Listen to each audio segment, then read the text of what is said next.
하나님의 자녀들인 우리들에게 큰 복을 내려주시기를 원하시고 큰 복을 내려주시는 하나님 아버지께서 오늘 우리에게 주시는 말씀은 시편 1편입니다.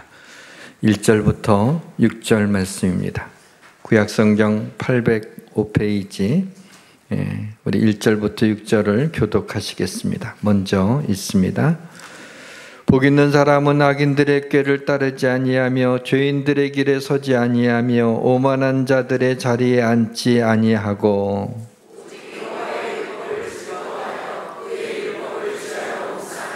그는 시냇가에 심은 나무가 철을 따라 열매를 맺으며 그 잎사귀가 마르지 아니함 같으니 그가 하는 모든 일이 다 형통하리로다. 그러므로 악인들은 심판을 견디지 못하며 죄인들이 의인들의 모임에 들지 못하리로다.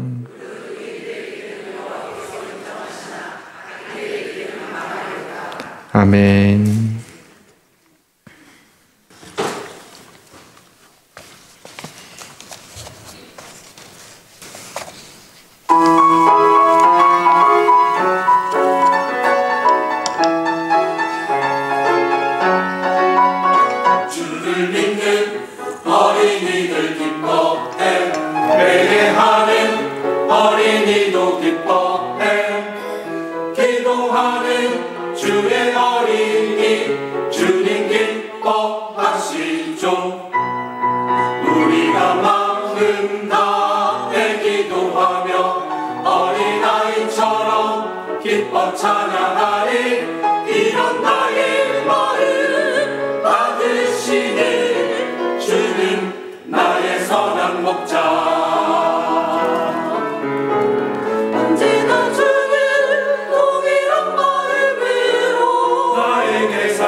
정부는 아이같지 않으면 주의 나라 갈 수 없어요. 예수님 말씀하시네 모두 내게 오라. 주는 나의 목자 나는 주님의 귀한 어린 양이 되게 하옵시고 그른 초장과 맑은 물가로 나를 인도하시도다.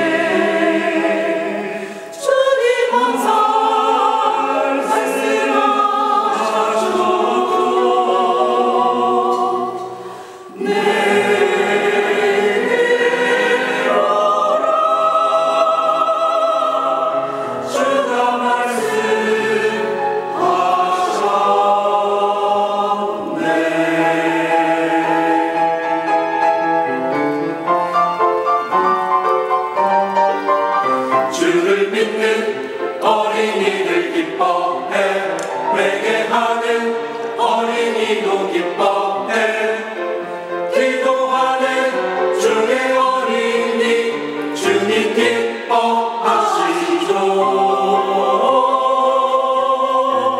우리가 마음 다해 기도하며 어린아이처럼 기뻐 찬양하리라. 사랑이시며 변치 않는 참 소망 나의 구원 되시며 나의 소망 되시네 변치 않는 참 소망 나는 주의 어린이.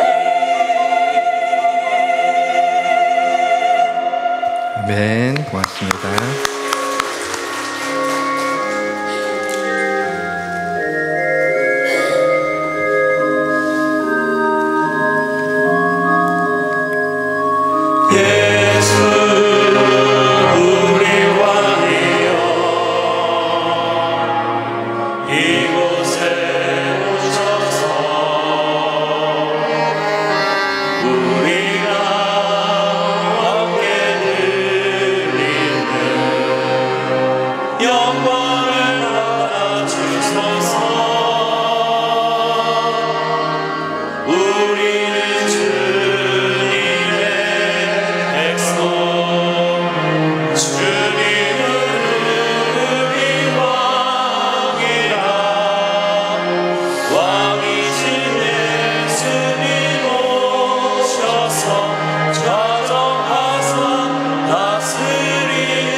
다른 성경은 전부 장으로 되어 있습니다. 몇 장 이렇게. 근데 시편은 편으로 읽습니다. 시편 몇 편. 그 이유는 다른 성경은 하나의 스토리를 가지고 있는 책을 읽기 편하게 하기 위해서 교부 시대 때 장과 절로 나누었습니다. 근데 시편은 하나의 스토리입니다. 하나의 이야기죠. 그래서 한 편씩 이렇게 나누어서 읽게 됩니다. 시편은 모세 때인 한 5,000년 전부터 무려 1,000년 동안에 걸쳐서 기록된 책입니다. 시편은 찬송시이지만 그 내용은 인생을 어떻게 살아가야 할 것인가에 대해서 말씀하고 있는 책입니다. 예수님은 시편을 사랑하셨습니다. 그래서 인용을 할 적에 예수님이 신명기의 말씀과 시편 말씀을 많이 인용을 하셨습니다. 신명기는 율법입니다. 그리고 시편은 시입니다. 그래서 신명기는 논리로 읽어야 되고 시편은 감성으로 읽어야 됩니다. 시브리어에 대한 좀 기초적인 이해가 좀 필요할 것 같아요. 지금 보이는 이 글자가 시브리어입니다. 시브리어는 보통은 왼쪽에서 오른쪽으로 읽어가는데 시브리어는 오른쪽에서 왼쪽으로 이렇게 읽어갑니다. 이렇게 보이는 저 글자들은 자음입니다. 그래서 22개의 자음으로 시브리어가 이루어져 있는 자음 중심의 문자어입니다. 특이하게 모음이 있긴 한데 모음은 거기 점이 찍혀 있는 데가 있죠. 그 점이 모음입니다. 그래서 자음 아래나 옆에 찍는 이 니쿠드라고 하는 점을 찍어서 뜻이 정반대가 되기도 합니다. 시편 1편은 첫 자음인 이 알레프라고 하는, 그래서 첫 자음인데 거기서부터 시작을 해서 시편 1편 마지막에는 마지막 자음인 타브로 끝을 맺습니다. 이것은 시편 1편은 인생의 시작과 끝, 그러니까 인생 전체를 담고 있는 그런 장입니다. 시편 1편을 읽어보게 되면 단순하지만 아주 확신에 차 있고 강력합니다. 그리고 시편 1편은 시편이 다 150편으로 이루어져 있는데 150편의 시편을 여는 문과 같은 그러한 장입니다. 어느 구약학자가 이런 말씀을 하시더군요. 시편은 시인데 원래 시브리어로 쓰여질 때 그 시의 운율이 다른 언어로 번역이 되면서 이 시편의 아름다운 이 시가 손상되는 것 같아서 아쉽다. 자기는 시편 말씀을 시브리어로 묵상한다 그래요. 아이고, 교수님이니까 그렇죠. 그러나 그가 말하는 의미는 알겠어요. 시편은 이렇게 시작이 되죠. 복 있는 사람은 시작됩니다. 시브리어로 복 있는 사람은 뭐냐면 아슈레 하이시라고 합니다. 직역을 하게 되면 매우 복되도다 그 사람, 이렇게 시작이 되는 겁니다. 그러니까 시브리어 아슈레 하이시를 복 있는 사람이라고 번역된 한글 번역보다는 직역을 해서 매우 복되도다 그 사람이라고 하는 이 표현이 좀 더 시적인 표현인 것 같다라는 생각은 듭니다. 그러나 성령의 감동이 임하면 사실 어떤 번역으로 되어 있든지 상관없이 하나님의 음성을 들을 수 있고 은혜와 감동이 있을 줄 믿습니다. 구약에서의 복을 두 단어가 있습니다. 복이란 단어가 바라크란 단어가 있고 여기 나와 있는 이 아슈레라고 하는 단어가 있습니다. 바라크라고 하는 이 복은 소유 개념의 복입니다. 그러니까 물질의 복할 때 바라크죠. 그리고 건강이라든가 뭐 이런 것을 우리 현세적인 이러한 복을 바라크라고 얘기를 합니다. 아슈레라고 하는 이 복은 관계의 복입니다. 다시 말하면 하나님과의 관계에 있어서 하나님이 우리의 아버지가 되고 우리는 하나님의 백성과 하나님의 자녀가 되었다는 것이 복이라는 거죠. 그러니까 무엇을 받아서가 아니라 그 자체가 복이 되었다라고 하는 겁니다. 시편 1편의 처음이 복 있는 사람으로 시작되는데 시편 1편의 마지막은 망하리로다라고 끝나요. 그러니까 복으로 시작해서 망하리로다 그래요. 이것은 대조적으로 대꾸법을 이루고 있는데 천국과 지옥이 있죠. 그 중간적인 존재는 없어요. 근데 믿지 않는 사람들은 당신 죽으면 천국 갈 거예요? 지옥 갈 거예요? 물어보면은 모른다는 거예요. 맞죠? 모르죠. 우리는 알지만 그는 모르죠. 그래도 어디 갈 거냐 했더니 천국 간다고 그러기는 좀 미안한 거예요. 자기가 천국 갈 만큼은 아닌 것 같아. 지옥 갈 만큼도 아닌 것 같아. 그렇게 못된 놈도 아닌 것 같아. 그냥 천국 가기는 좀 자신 없고 지옥 안 갈 자신은 있다. 이런 식으로. 착각입니다. 천국 아니면 지옥이에요. 중간적인 존재가 없어요. 인생은 복된 인생하고 망하는 인생밖에 없어요. 그저 그런 인생은 없다는 거예요. 복의 길로 걸어가든지 망하는 길로 가든지 성경은 둘로 이렇게 나눠져 있습니다. 우리 인생을 많은 길이 우리 인생길에 있는 것 같아요.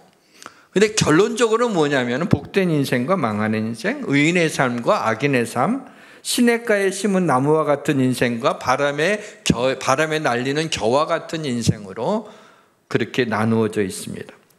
신명기 30장 19절에 보니까 내가 사망과 생명 그리고 복과 저주를 내 앞에 두었다 이렇게 표현하고 있어요.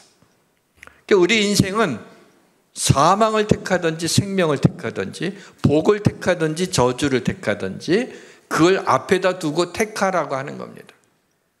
다시 말하면 하나님을 섬기고 하나님의 말씀에 따라 살아가는 길이 생명의 길이요 복받는 길이라는 것을 강조하고 있는 것이죠. 이스라엘은 광야가 많이 있죠. 조금만 나가다 보게 되면 광야가 굉장히 끝없이 펼쳐져 있습니다.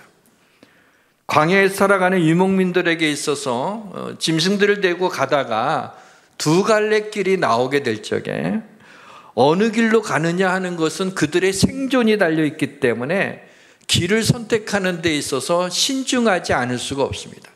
생명, 자칫하면은 광야에서 길을 잃어 죽음을 맞이할 수도 있고 아니면은 오아시스를 만날 수도 있는 겁니다. 악인들의 길로 걸어가느냐 의인들의 길로 걸어가느냐에 따라 하나님의 심판을 받기도 하고 복 있는 사람이 되기도 합니다. 여러분은 여러분 자신이 복 있는 사람이라고 생각하십니까? 아니면 지지리도 복이 없다고 그렇게 생각하십니까? 자기가 복 있는 사람인데 나는 복이 없다라고 생각하고 살아간다면 참 불행한 사람이 아닐 수가 없습니다. 우리는 복을 받는 것으로 이해하고 있습니다. 복 주세요. 그리고 복을 옛다 하고 주게 되면 옛다 하고 그냥 받는. 하나님 복 주세요라고 기도도 합니다. 그런데 시편을 보니까는 이렇게 시작되잖아요. 복 있는 사람은 복은 받는 게 아니라 복 있는 사람이 되는 것이다 라고 말씀하고 있는 겁니다. 하나님은 우리에게 너는 복 있는 사람이다 라고 말씀하실 뿐만 아니라 너는 복이 되어라 라고 말씀하시죠. 내가 너로 큰 민족을 이루고 내게 복을 주어 내 이름을 창대하게 하리니 너는 복이 될지라 그랬어요. 하나님은 우리가 복이 될 뿐만 아니라 복의 전달자가 되기를 원하십니다. 땅의 모든 족속이 너로 말미암아 복을 얻을 것이라 그래요. 그러니까 복 있는 사람이 될 때 우리는 이 복을 내가 많이 받았으니까 조금 부스러기는 좀 어려운 사람을 위해서 좀 나눠주고 근데 큰 맘 먹고 기부하고 그런 도네이션을 하고 그러면서 약간은 조금 할 일을 했다고 생각을 하죠. 그런데 하나님께서는 뭐라고 말씀하시냐면 너는 복 있는 사람이고 너는 복이 되고 이 복의 전달자가 되어라. 내가 네게 준 복을 나누어 주라 라고 하는 거죠. 예수를 믿는 순간에 우리는 하나님의 자녀가 되는 겁니다. 그러면 구원받았을 뿐만 아니라 하나님의 사랑과 은혜와 축복을 누릴 수 있는 복 있는 사람이 되는 거예요. 하나님의 자녀가 되었단 말이죠. 하나님의 것이 모두 나의 것이 되는, 아버지와 자녀는 경제 공동체잖아요. 그래서 이 복은 순종의 대가로 주어지는 게 아니라 그냥 은혜로 주어지는 거예요. 그래서 오늘 성령께서 말씀을 통해서 나는 복 있는 사람이다 라고 하는 확신이 생길 수 있도록 역사하여 주시기를 주님의 이름으로 축원합니다. 모든 것이 잘 될 것입니다. 오늘 말씀은 성도님들을 축복하는 것으로 말씀의 문을 열고 싶습니다. 하나님은 아론과 그 아들들에게 이러한 축복을 하라고 말씀하셨어요. 여호와께서 모세에게 말씀하여 이르시되 아론과 그 아들들에게 말하여 이르기를 너희는 이스라엘 자손을 위하여 이렇게 축복하여 이르되 여호와는 내게 복을 주시고 너를 지키시기를 원하며 여호와는 그의 얼굴을 내게 비추사 은혜 베푸시기를 원하며 여호와는 그 얼굴을 내게로 향하여 두사 평강 주시기를 원하노라 할지니라 하라. 그들은 이같이 내 이름으로 이스라엘 자손에게 축복할지니 내가 그들에게 복을 주리라. 아론과 그의 아들들에게 명하신 말씀이에요. 아론과 그 아들들은 제사장들입니다. 제사장은 목사만이 아닙니다. 물론 목사는 축복권을 가지고 있지만은 여러분도 다 제사장입니다. 너희는 택하신 족속이요 왕 같은 제사장들이요. 사랑하는 성도 여러분, 여러분에게 자녀가 있습니까? 어린 자녀가 있습니까? 아니면 다 큰 자녀가 있습니까? 상관없이 오늘 이 민수기 6장 24절에서 26절의 이 축복을 오늘 어린이 주일날 여러분의 자녀들을 위해서 여러분이 기도해 주셨으면 좋겠습니다. 할 수만 있으면 아빠가 기도해 주면 좋겠고요. 아빠가 믿지 않는 경우에는 엄마가 해도 상관이 없습니다. 내 아이를 어린아이일 경우에 끌어안고 기도하면 너무 좋고요. 그러지 않아도 그 큰 아이의 손을 잡고 기도해도 좋습니다. 이렇게 여러분이 하나님께서 내가 비는 이 복이, 기도하는 이 복이 자녀에게 임할 걸 믿고 여러분이 자녀를 위하여 축복하시면 하나님께서 뭐라 그랬어요? 그러면 내가 복을 주리라 약속하셨으니 그 약속을 믿고 오늘 어떤 선물보다도 이 축복의 선물을 자녀에게 주시기를 주님의 이름으로 축원합니다. 성경이 말하는 악인은 우리가 생각하는 악인하고는 좀 의미가 다릅니다. 우리가 생각하는 악인은 악한 일을 많이 한 사람을 악인이라고 합니다. 그러나 성경이 말하는 악인은 선하게 살고 법이 없이도 살고 아주 젠틀한 사람이라 할지라도 하나님을 알지 못하면 악인이라고 합니다. 아니 그런 게 어디 있냐고 목소리를 높여도 성경이 그렇게 말씀하고 있으니 뭐 그런 겁니다. 하나님을 인정하지 않으면 하나님도 그를 인정하지 않습니다. 본문 6절에 무릇 의인들의 길은 여호와께서 인정하시나 왜요? 의인들은 하나님을 인정하는 자들이니까. 그러나 악인들의 길은 망하리로다. 왜 망해요? 하나님을 인정하지 않기 때문에. 본문 1절은 복 있는 사람이 어떤 사람인가를 말하기 전에 복 있는 자는 악인들의 꾀를 따르지 않고 죄인들의 길에 서지 않고 오만한 자의 자리에 앉지 않는다라는 것을 말하고 있습니다. 하나님을 알고 하나님을 믿고 하나님을 섬기고 아니면 하나님을 알지 못하고 하나님을 믿지 못하고 하나님과 상관없고 이게 너무나도 어렵지 않아요. 너무나도 분명한 거예요. 딱 둘밖에 없어서 보기가 4개 있으면 틀릴 확률이 25%지만은 이건 틀릴 확률이 없어요. 하나님을 알지 못하는 사람들이 악인들의 꾀를 따르는 이유는 하나님의 지혜와 은혜가 그에게는 없기 때문에 그래요. 하나님의 지혜와 하나님의 은혜가 없으니까 자기 꾀로라도 살아야 될 거 아닙니까?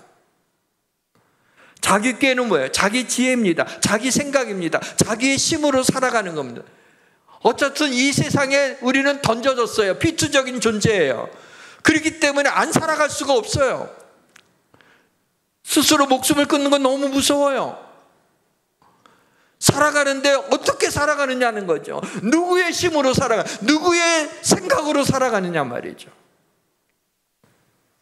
악인들, 죄인들, 오만한 자들이 다 같은 의미로 보이지만 사실은 죄악의 정도에 따라 약간의 차이가 있습니다. 악인이라는 것은 도덕적으로 해이하여 인격적으로 결실을 맺지 못한 자, 좀 인격적으로 부족한 자를 악인이라고 합니다. 죄인은 하나님의 뜻대로 살지 못하는 자입니다. 오만한 자는 하나님을 업신여기는 자입니다. 아브라함의 조카 롯이 대표적으로 악인의 길을 걸어가게 됐습니다.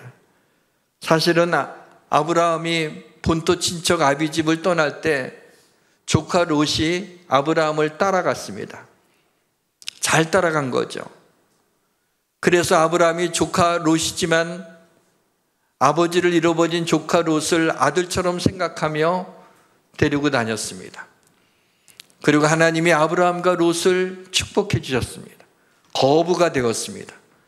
그러다 보니 같이 살다 보니까는 아브라함의 목자들하고 롯의 목자들이, 짐승들이 많으니까는 서로 목초지에서 자기 양떼와 염소떼, 소떼에게 더 많은 꼴을 먹이려고, 신선한 꼴을 먹이려고 하다 다툼이 자꾸 일어나는 거예요.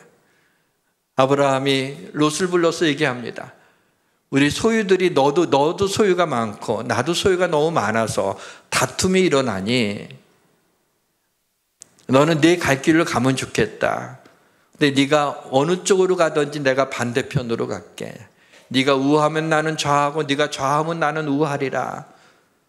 조카 롯이 여지껏 삼촌인 아브라함을 따라서 이렇게 큰 복을 누리게 됐는데 삼촌이 먼저 택하세요. 좋은 땅을 택하세요. 할 것 같은데 안 그랬어요. 욕심이 생긴 거예요. 그래서 눈을 들어보니까 소돔 땅에 있는 그곳이 기름져 보였어요. 너무 좋아 보였어요. 그래서 저는 일로 가겠습니다. 그럼 그래라. 그래서 보냅니다. 그러나 롯은 어떤 아브라함과 함께 지내면서 하나님의 복을 받으면서 하나님을 알던 사람이었어요. 그러나 소돔은 환락의 도시, 죄악에 관영한 도시였습니다. 차마 소돔 땅에 들어가 살 수가 없었어요. 그래서 처음에는 악이 가득한 소돔에 들어가지 않고 소돔 가까이에 있는 도시에 살았습니다. RSV 영어 성경에 보니까는 창세기 13장 12절 하반절에 이 말씀이 나와요. She tent near Sodom. 그랬어요. near, 소돔 가까이에서 텐트를 쳤어요. 다시 말하면 장막을 거기다 텄다는 얘기입니다. 거기에다 장막을 치고 어디를 바라봐요? 소돔을 바라보고 있어요. 거기에 서서 소돔을 보고 있었던 거예요. 시간이 좀 흐르고 세월이 좀 흐르자 롯은 그만 더 많은 돈을 벌고 싶었어요. 소돔이 좀 더 큰 도시였어요. 거기 들어가 사업에 성공하고 싶었어요. 그래서 소돔에 결국에는 들어가게 됩니다. 그리고 사업에 성공을 하게 되고 눌러앉게 됩니다. 롯이 사업에 성공했다는 걸 알 수 있는 근거는 소돔을 심판하기 위해서 두 천사가 소돔에 이르게 되잖아요. 그때 롯이 어디에 앉아 있었어요? 소돔 성문에 앉아 있는 것을 볼 수가 있습니다. 저녁 때 그 두 천사가 소돔에 이르니 마침 롯이 소돔 성문에 앉아 있다가 그들을 보고 일어나 영접하고 땅에 엎드려 절하매. 당시에 성문에 앉아 있는 사람은요, 그 지역의 지도자, 또 유지들 외에는요 성문에 앉아 있을 수가 없어요. 어른들만 앉아 있는 거예요. 그런데 소돔 사람이 아니었던 롯이 성문에 앉아 있을 정도로 그는 크게 성공하고 영향력을 미치는 사람이 된 겁니다. 근데 그러면 뭐하죠? 소돔은 하나님의 심판을 받아 유황과 불이 비같이 내렸다고 그랬어요. 그러니까 온통 소돔이 불에 타는, 마치 그 핵폭탄이 터지는 것처럼 완전 불바다가 되게 된 것이죠. 유황과 불이 내렸다는데, 여러분 지옥이 유황불이라는 걸 아십니까? 소돔이 지옥과 같이 된 겁니다. 그래서 이 롯은, 아브라함이 롯을 위하여 기도했기 때문에 롯이 천사들의 안내를 받아서 나오는데, 아내가 있고 두 딸이 있고 두 딸이 결혼했기 때문에 사위들이 있었어요. 그래서 가족들한테 이제 다 나가자. 여기 하나님이 여기 소돔을 심판할 거다. 나가자. 그런데 롯의 사위들이 농담하시네요, 장인어른. 그래서 믿지를 않는 거야. 농담으로 여겼다 그랬어요. 이 멀쩡한 데가 무슨 여기에 불이 비같이 오냐고. 그래서 거기에 있게 됩니다. 두 딸과 아내를 데리고 그래도 안 쫓아오니까는 이제 나오게 되는데, 롯의 아내가 소돔에 미련이 있었어요. 미련한 거죠. 그래서 뒤를 돌아봐서 여러분이 잘 알듯이 소금 기둥이 되었다. 두 딸만 데리고 나왔는데 여기서 끝나지 않았어요. 아버지와 두 딸이 나오고 나서 이 딸들이 어떤 생각했냐면, 이제 외진 곳에 있다 보니까 아무도 없는 거예요. 우리도 자손을 좀 낳아야 될 텐데 남자라고는 아버지밖에 없구나. 그래서 아버지한테 술을 먹여가지고, 참 별 얘기를 다 있죠. 성경에 별 얘기가 다 있어요. 그래갖고 아버지와 관계를 갖고 모압과 암몬이라고 하는 자녀를 낳게 되죠. 모압과 암몬은 이스라엘을 평생 괴롭힌 원수 같은 나라가 됐어요. 결국에는 얼마나 무서운 결과를 가져오는지 몰라요. 무엇을 따라갔느냐에 따라서 아브라함을 따라갔을 때 하나님의 축복을 받았지만은 자기 꾀에, 자기 생각대로, 자기 마음대로 그렇게 소돔을 향하여 가고 소돔을 바라보고 서 있고 소돔에 주저앉아 있었어요. 그럴 때 그와 그의 가족들이 무서운 심판을 받게 되고 악인들이 되고 말았던 거죠. 복 있는 사람은 악인들의 꾀를 따르지 않는데 롯은 악인들의 꾀를 따라 자기 생각으로 소돔 땅으로 갔고, 복 있는 사람들은 죄인의 길에 서지 않는데 롯은 소돔 근처에 서서 소돔을 바라보고 있었고, 복 있는 사람은 오만한 자리에 앉지 않는데 롯은 소돔 성문에 앉아 있다가 심판을 받게 된 것 아닙니까?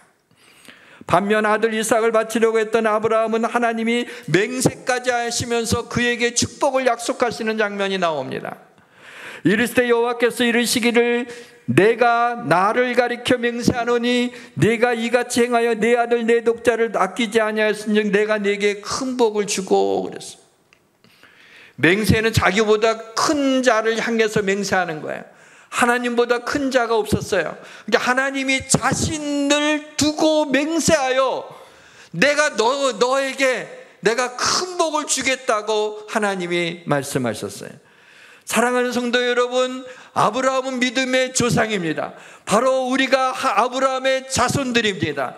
사랑하는 성도 여러분, 우리는 하나님이 주시는 복을 피할 길이 없습니다. 하나님의 자녀들에게 하나님이 큰 복이 쫓아와서 여러분에게 임하게 됨을 믿으시기를 주님의 이름으로 축원합니다. 여러분이 순종을 잘해서가 아니에요. 하나님 말씀을 많이 알아서가 아니에요. 기도를 많이 해서가 아니에요. 하나님의 자녀가 되었기 때문에 하나님께서 여러분들을 축복하시는 걸 피할 길이 없다는 얘기예요.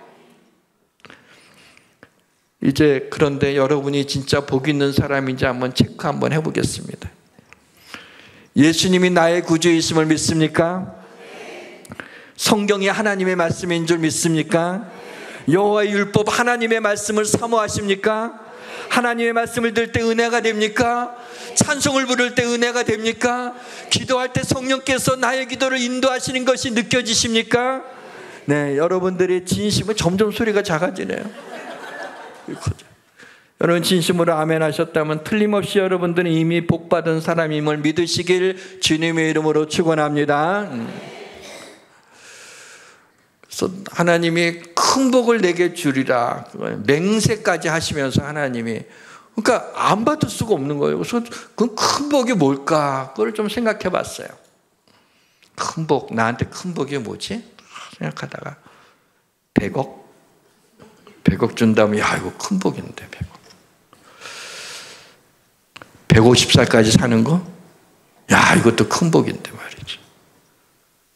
자녀들의 뭐 세계적인 그런 자녀들이 이렇게 뻗어나가는 것도 그것도 큰 복이죠. 그런데 생각해 보니까 다 시간 지나면 아무것도 아니에요. 결국에 이 땅을 떠날 때 그래 놓고 지옥 가면 큰 불쌍한 사람. 천국 가는 게, 구원받은 게 이게 큰 복이구나 생각을 했어요. 그래서 제가 이런 상상을 좀 해봤어요. 기억나서 말씀드리는 건 아니고 그냥 이럴 것 같아요. 제 내피셜이에요. 아주 제가 어렸을 때 아주 추운 겨울날이었어요. 엄마가 저를 등에 업고 포대기로 이렇게 등에 업고 이렇게 탁 맺고 이렇게 돌아다니다가 집에 들어와서 어느새 엄마 등에서 잠들었던 저를 따뜻한 아랫목에 아주 조심스럽게 누이시고 이불을 덮어줘요. 얼마나 지났을까? 눈을 딱 떠보니까 내가 따뜻한 방 안에 집에 있는 것을 알게 됐어요. 잠자듯 이 세상을 떠나고 천국에서 그렇게 눈을 뜰 것입니다. 그때 생각만 해도 좋은 예수님을 제일 먼저 보게 될 겁니다. 그 장면을 생각하면서 이것이 가장 큰 복이 아닌가 생각했습니다. 본문 3절에서 복 있는 사람을 그림 언어로 설명하고 있습니다. 그는 시냇가에 심은 나무가 철을 따라 열매를 맺으며 그 잎사귀가 마르지 아니함 같으니 그가 하는 모든 일에 다 형통하리로다. 예레미야서 17장에 보니까 굉장히 유사한 말씀이 나오더라고요. 그는 물가에 심어진 나무가 그 뿌리를 강변에 뻗치고 더위가 올지라도 두려워하지 아니하며 그 잎이 청청하며 가무는 해에도 걱정이 없고 결실이 그치지 아니함 같으리라. 시냇가에 심기운 나무는 애쓰지 않아도 계속해서 시냇물에 물을 공급받기 때문에 철을 따라 열매를 맺고 잎사귀가 마르지 않고 그 잎이 청청해질 수 있습니다. 그런데 바로 이 모습이 천국의 모습이더라고요. 여러분, 천국이 묘사되어 있는 건 요한계시록 22장에 나오잖아요. 거기 보니까 또 저가 수정같이 맑은 생명수의 강을 내게 보이니 하나님과 및 어린 양의 보좌로부터 나서 길 가운데로 흐르더라. 강좌우에 생명나무가 있어 12가지 실과를 맺히되 달마다 그 실과를 맺히고 그 나무 잎사귀들은 만국을 소송하기 위하여 있더라. 사랑하는 성도 여러분, 하나님의 시냇가에 심기운 우리들은 생명수와 같은 하나님의 말씀을 계속 공급받습니다. 성령의 열매를 맺으며 잎사귀가 마르지 않같이 그 잎이 청청하여 삶이 윤택하고 질병이 임하지 않아 건강하고 하는 모든 일이 다 형통하게 될 것을 믿으시기를 주님의 이름으로 축원합니다. 수요 예배와 금요 한밤의 기도에 나오는 것은 바로 시냇가에 심기운 나무가 되는 것입니다. 왜냐하면 주중에 예배에 나오면 말씀의 생명수를 공급받기 때문입니다. 그러나 금요 한밤의 기도에 나오지 않으면 시냇가에서 5m 떨어진 곳에 심기운 나무가 되는 것입니다. 5일 동안 말씀을 못 들었으니까는 한 5m 정도의, 그러면 굉장히 큰 거예요. 물을 잘 받아들이기가 어려워요. 뭐 죽지는 않습니다, 그래도. 그러니까 언제나 은혜에 갈급한 거예요. 그리고 때로는 좀 힘든 일이 있으면 믿음이 흔들리기도 하는 거예요. 또 낙심도 하고, 또 염려도 또 하고, 마음이 불안해지기도 하고 그래요. 특히 금요 한밤의 기도에는요, 저는 찬양하는 시간부터 너무 은혜가 돼요. 제가 제일 은혜 받는 시간은 금요 한밤의 기도의 찬양 시간. 첫 찬양이 시작될 때부터 저는 마음이 뭉클해요. 너무 좋은 거예요. 그런데 설교 때 맞춰서 오려고 하는 사람들이 있어요. 그러지 마세요. 얼마나 찬양이 제 설교보다 더 좋아요. 너무 찬양이 좋아요. 여러분, 어차피 하나님 떠날 수 없으면 열심히 신앙생활 해야죠. 좀 컬컬한 심령이 있으면 소리 지르고 마음 놓고 기도할 수 있는 것도 한밤의 기도예요. 이따 이것을 좀 강조하기 위해서 뭔가 좀 교회에서 꾸민 게 있습니다. 기대하세요. 악인들은요, 바람에 나는 겨와 같습니다. 추수기의 농부들이 타작마당에서 새갈퀴를 이용해서 곡물을 키질하는데 이때 겨나 껍질 같은 쓸모가 없는 것들은 바람에 날려서 알곡만 남게 됩니다. 말씀이 없으면 우리는 껍데기 신앙을 갖는 거예요. 내 신앙이 껍데기 신앙인지 알곡 신앙인지 어떻게 알 수 있을까요? 바람 불 때 알 수 있습니다. 본문 4절에 보니까 악인들은 그렇지 않으면 오직 바람에 나는 겨와 같도다. 나무는 바람이 불어도 넘어가지 않습니다. 겨는 바람이 불면 날아가 버리고 맙니다.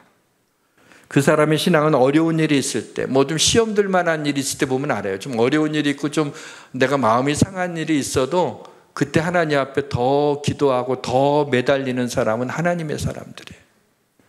사랑하는 성도는 어떤 인생을 사시겠습니까? 쓸모가 없어 바람에 날아가는 겨와 같은 삶을 사시겠습니까?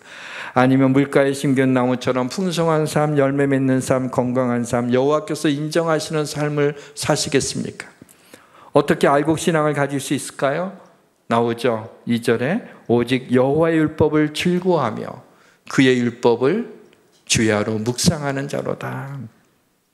행복이라는 건 열심히 살았기 때문에 주어진 보상의 차원이 아니라 올바른 삶, 믿음의 삶을 살아갈 때 주어지는 당연한 결과인 것입니다. 악을 피하고 하나님의 말씀을 즐거워하며 하나님의 말씀대로 살려고 하는 자는 복 있는 자입니다. 할렐루야 여호와를 경외하며 그의 계명을 크게 즐거워하는 자는 복이 있도다. 그의 후손이 땅에서 강성하며 정직하들의 후손에게 복이 있으리로다. 부와 재물이 그 집에 있으며 그의 공의와 영구히 서 있으리로다. 여러분 얼마나 놀라운 사실인지 몰라요. 여호와의 말씀을 즐거워하게 되면 내 영이 살고 내가 축복받는 걸로 끝나지 않아요. 그의 후손이 재물과 그 모든 복을 받게 됩니다.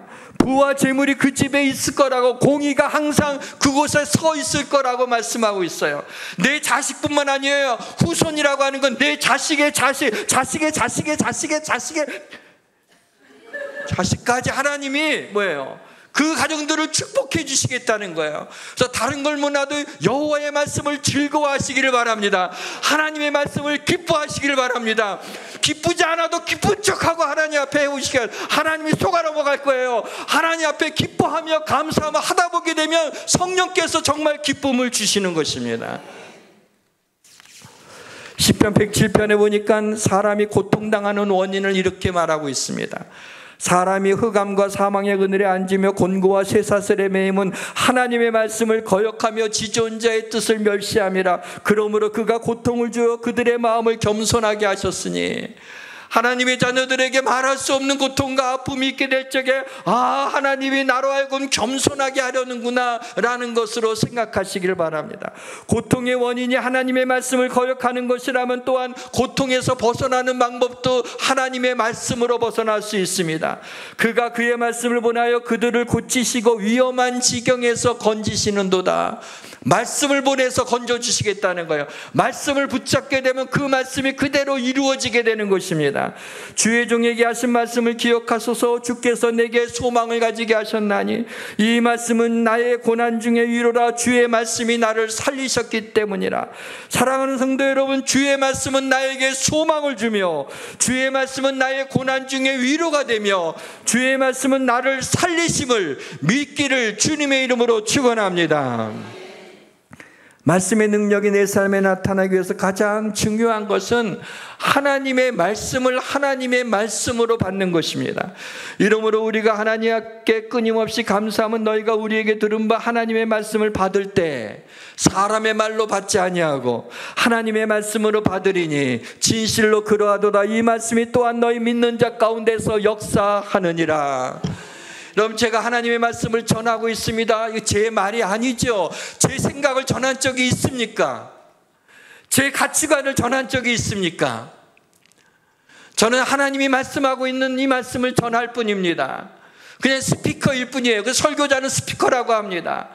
이 말씀을, 이것을 사람의 말로 받지 않고 하나님의 말씀으로 받으면 그 말씀이 믿는 자 가운데 역사한다는 얘기입니다. 하나님의 말씀을 받을 때 이 말씀이 믿는 자 가운데 역사하면 말씀의 능력이 나타나게 됩니다. 여러분에게 있는 문제가 해결되게 될 것입니다. 여러분의 있는 마음의 소원들이 그 말씀대로 이루어지게 될 것입니다. 그리고 하나님이 그 말씀을 믿으면 그 말씀으로 인하여 기적이 일어나게 될 것입니다. 사랑하는 성도 여러분, 하나님의 말씀은 헛되지 않습니다. 않습니다. 이는 비와 눈이 하늘에서부터 내려 그리로 되돌아가지 않고 땅을 젖어서 소출이 나게 하며 싹이 나게 하며 파종한 자에게는 종자를 주며 먹는 자에게는 양식을 줌과 같이 내 입에서 나가는 말도 이와 같이 헛되이 내게로 되돌아오지 아니하고 나의 기뻐하는 뜻을 이루며 내가 보낸 일에 형통함이라 그랬어요. 비와 눈이 하늘에서 내려오잖아요. 내려와서 어떻게 해요? 땅을 적셔서 소출이 나게 하지 않습니까? 비와 눈이 막 내리다가 갑자기 막 위로 올라가는 거 본 적이 있어요. 만화 영화에서나 그거 일어나는 일이지. 하나님이 비와 눈을 내리시면 이 땅을 적시우게 됩니다. 마찬가지로 하나님의 말씀은 소리의 진동으로 끝나지 않습니다. 살아계신 하나님의 말씀입니다. 반드시 우리 마음을 적시고 그 말씀대로 열매를 맺게 함을 믿으시기를 바랍니다. 사랑하는 성도 여러분, 말씀으로 세상을 창조하신 하나님이 나의 삶을 변화시키고 그 말씀대로 이루어 주시고 말씀대로 축복하시는 것 좀 못하시겠습니까? 하나님 말씀을 들을 때나 하나님 말씀을 읽을 때나 하나님의 말씀을 나에게 주시는 하나님의 말씀으로 믿어 말씀대로 이루어지는 말씀의 능력을 경험하시기를 주님의 이름으로 축원합니다. 말씀의 능력이 내 삶에 나타나기 위해서 그 말씀을 먹어야 됩니다. 말씀은 듣는 것이 아니라 먹는 것입니다. 말씀을 듣고 은혜를 받아도 그 말씀이 실천되지 않으면 우리의 삶은 변화가 없습니다. 말씀이 내 삶에 실천되기 위해서는 말씀을 먹어야 돼요. 그래서 말씀을 창자에다 넣어야 돼요. 대장, 소장에다 넣어야 돼요. 그래서 쪼물럭쪼물럭 해갖고 그 모든 이 영양분이 다 온몸의 힘으로 근육에 다 저장되고 힘이 돼야 돼요. 그래갖고 에너지가 돼야 돼요. 에스겔 3장 1절에서 3절 말씀을 우리 한번 같이 읽어보도록 하겠습니다. 또 그가 내게 이르시되 인자야 너는 발견한 것을 먹으라. 너는 이 두루마리를 먹고 가서 이스라엘 족속에게 말하라 하시기로 내가 입을 벌리니 그가 그 두루마리를 내게 먹이시며 내게 이르시되 인자야 내가 내게 주는 이 두루마리를 내 배에 넣으며 내 창자에 채우라 하시게 내가 먹으니 그것이 내 입에서 달기가 꿀 같더라. 그래서 두루마리라는 건 성경을 가리킵니다. 여러분 이제부터 말씀을 읽을 때마다 입을 열고 들으시길 바랍니다. 이렇게 이 말씀을 받고 창자까지 해서 소화를 시키라는 얘기입니다. 시편에 보니까는 주의 말씀에 마신 내게 어찌 그리 단지요 내 입에 꿀보다도 다니이다. 그래서 유대인들이 아주 그 애기들 어린아이들한테 율법책에다가 꿀을 갖다가 묻혀준다 그러죠. 그래서 애기들이 갖다가 율법책에 이렇게 핥다가 너무 다니까는 이 말씀이 꿀과 같은 말씀이 있구나라는 걸 어린아이 때부터 인식을 한다고 합니다. 말씀을 마치겠습니다. 우리 인생은 굴이 아니라 터널입니다. 굴은 아무리 가도 막혀 있습니다. 터널은 어느 정도 지나다 보면은 햇빛이 들어오고 뚫리게 됩니다. 여러분이 고난을 당할 때 고난이 여러분을 삼키지 못합니다. 우리는 하나님의 백성입니다. 하나님이 도와주실 겁니다. 하나님이 지켜주실 것입니다. 터널을 지나갈 때 수칙 3가지가 있다고 그래요. 첫째, 창문을 올려라. 둘째, 라이트를 켜라. 셋째, 추월하지 말라. 그렇죠? 인생의 어두운 터널 지날 때 어떻게 해야 돼요? 세상을 향한 창을 닫고 하나님 앞에 무릎을 꿇어야 됩니다. 말씀의 빛으로 어두운 곳을 비춰야 됩니다. 주님의 생각보다 추월하지 마시고 자기 꾀로 살지 마시고 하나님의 감동으로 사시길 바랍니다. 너는 행복한 사람이로다. 여호와의 구원을 너같이 얻은 백성이 누구냐? 찬양합시다. 여호와는 너에게 복을 주시기를 원하며